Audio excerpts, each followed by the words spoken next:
Okay, we'll just wait for the others. 1:42 na.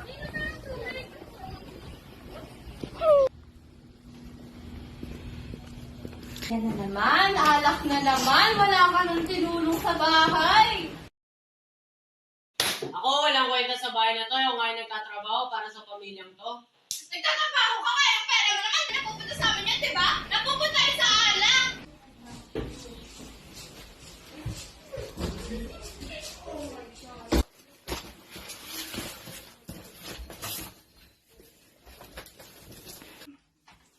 Ayan na, do my homework. Huh?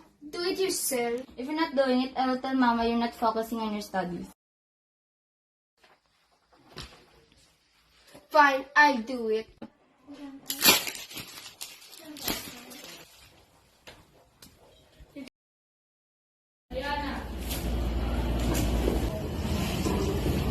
Ayana, why your grade this quarter is so low? What did you do? Go back to your seat.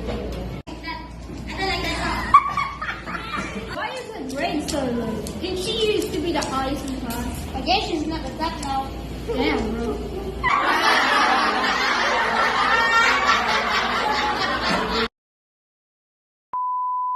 Dapat mo ginamit yung pera ko pang sugal! Mom, ayan na sa other exams. Ito kasi. Ayan na, don't push your sister. At ano yung narinig ko? Mababa ka na naman daw sa exam.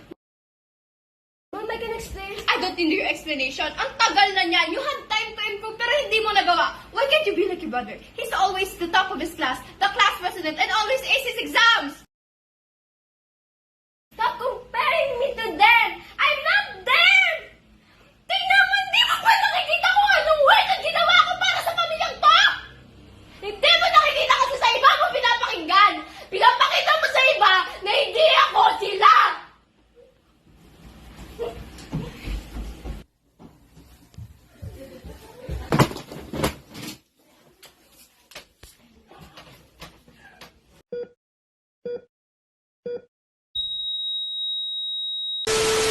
Go.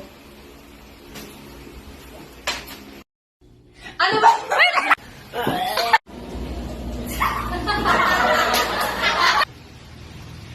Hoy! Ano ba? Ano ba? Pwede bang manimik ang buhay? Ay, nag-video.